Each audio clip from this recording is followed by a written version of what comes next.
Overanalyzing Simpsons roasting on an open fire.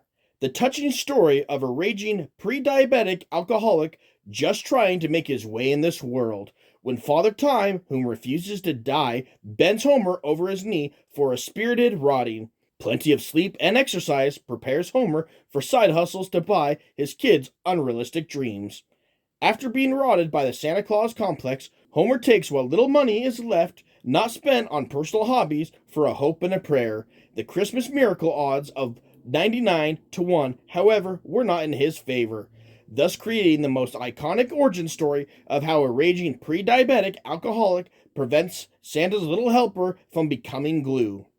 One of the few animals actually owned by the Simpsons to have a true given name, not to be cycled eventually by numbers. Snowballs melting away so fast they resort in giving them numbers rather than separate names. Now, in some of the most iconic origin Christmas stories that we deal with, it typically involves with some guy driving in the snow that's gonna ramrod some great statue that's probably cost tens of thousands of dollars. However, in this one, we're going to do things a little bit differently. We're going to start out with a nagging wife telling her half-drunk husband to please not get in a car accident. However, ironically, she seems to be more upset in the fact that he is driving horribly than in the aftermath of the actual car accident they get into by ramrodding what is most likely a fire hydrant covered by a pile of snow. The Springfield shooter rates the Springfield Elementary School concert 4.5 out of 5 stars. Is it because they think that the concert's going to be good, or they're just excited to have a whole bunch of people in a room all at once? Moving along in these concerts, you get very typical performances and your very unusual performances, ranging from a kid who wants to sing Batman songs accompanied by jingle bells getting taken out. Jingle bells, Batman smells, Robin laid an egg. The Batmobile broke its wheel, the Joker got a in an era in time when the paddle was very much still seen to be common use.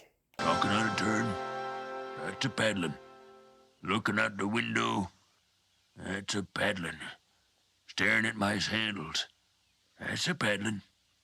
Paddling the school canoe.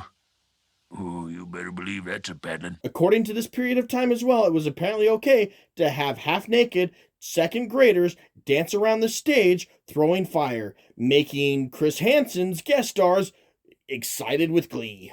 Now, whether or not this concert actually merited 4.5 out of 5 stars, they completely skipped the part where the Simpsons are making it home, in which you'd have to imagine they probably got towed because their car got plowed into a fire hydrant in a snowdrift. Moving on to wholesome scenes, we show this lovely family where they are all engaged in their own Christmas activities. Marge is happily writing out the family Christmas photos and announcements that get sent out to those relatives you only talk or see once a year, with kids writing down their Christmas wish list to Santa Claus, which are very quickly going to force the Simpson family into bankruptcy, where the poor schmuck father gets to finish doing all the decorating, meanwhile accidentally strangling their cat.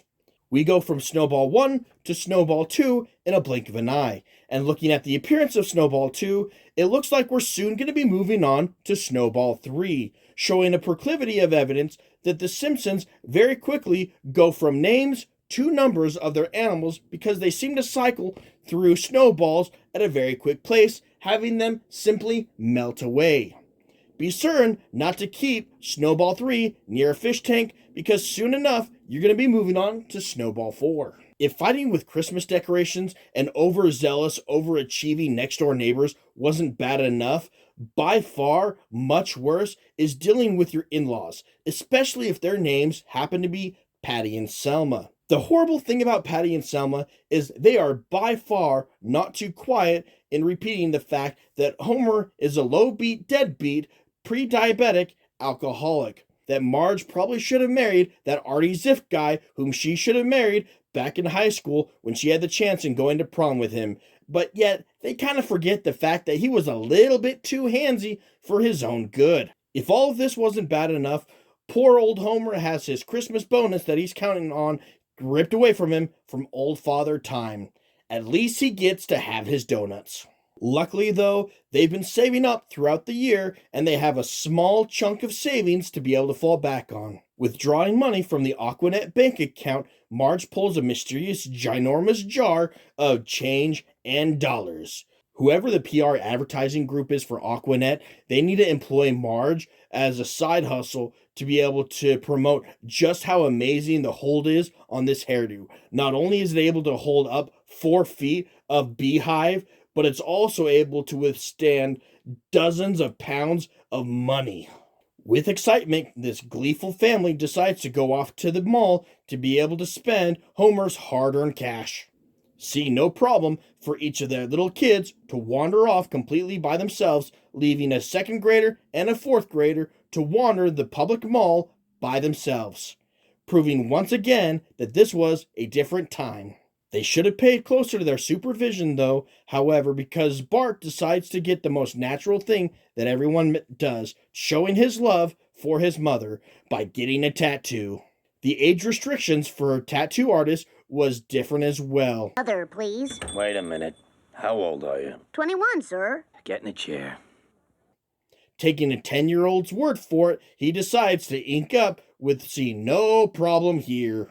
With no concern of payment, they decide to get on stabbing. Maybe this tattoo artist is going to get paid in likes or influence. You never know. However, the guy following him that does the tattoo removal expects payment up front, leading to the fact that this guy is probably going to be doing a lot more successfully financially than the tattoo artist because they actually expect payment in return for services. In order to achieve this, though, they need to withdraw from the Aquanet bank account, draining the last of the hopes Homer has of giving his kids their dreamed, wish-filled Christmases. While spending the last of his money on personal hobbies, Homer has a discussion of how to make those big bucks doing side hustles.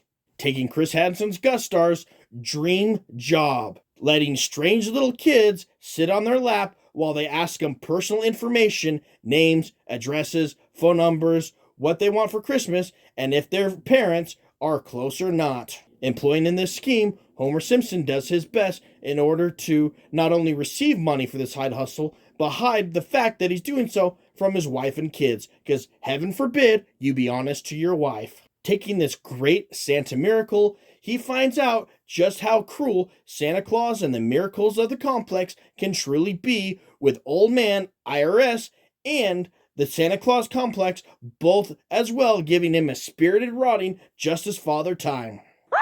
$13?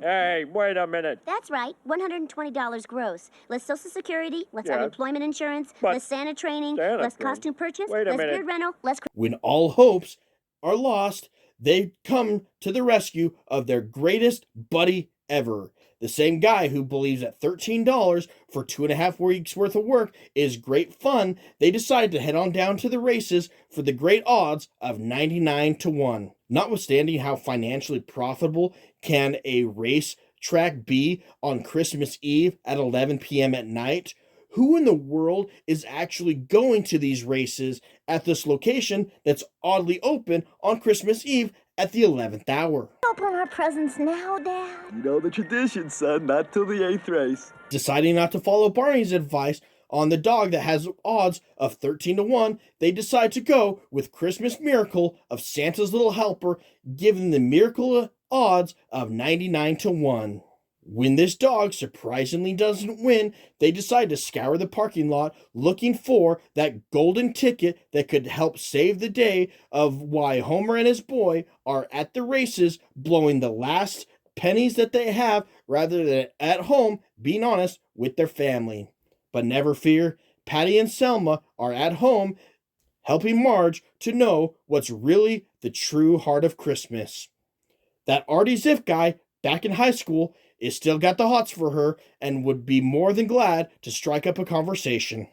Oddly leaving out the part that he was very handsy during that great prom dance. Never fret though, however, because there is going to be a final miracle when the owner of the races throws Santa's Little Helper out the back door, threatening to turn him into glue.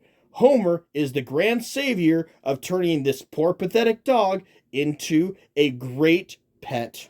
And so begins the zoo menagerie of the Simpson household. Dogs, cats, elephants, monkeys, they run the full gambit. However, most of these animals, unfortunately, will only be given numbers and not names. Santa's little helper being the exception rather than the rule.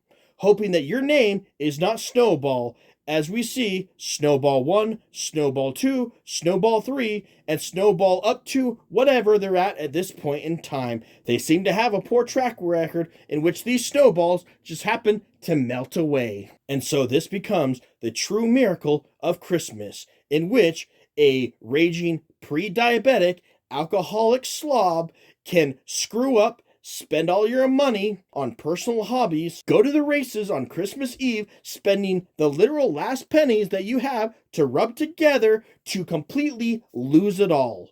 To acquire a sad dog, preventing it from glue, bringing it home, and becoming the most cherished, wonderful person of all time, despite all of your screw-ups, because you brought home a puppy.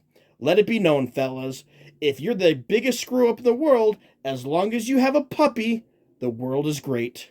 Moving on to the end credits, we get a second most iconic scene when this family is happily singing those Christmas carols. Homer decides to choke out his off-tuned kid. And they shouted out with glee, Rudolph the red-nosed reindeer, you'll go down in history like Attila the Hun.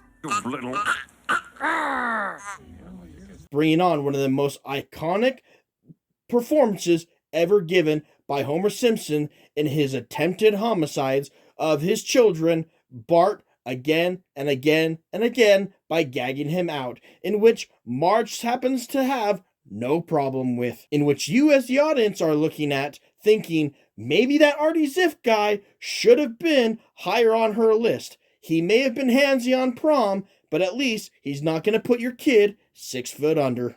That puts this overanalyzed episode in the bag. Remember that you don't win friends with salad, but you can win my friendship by liking and subscribing.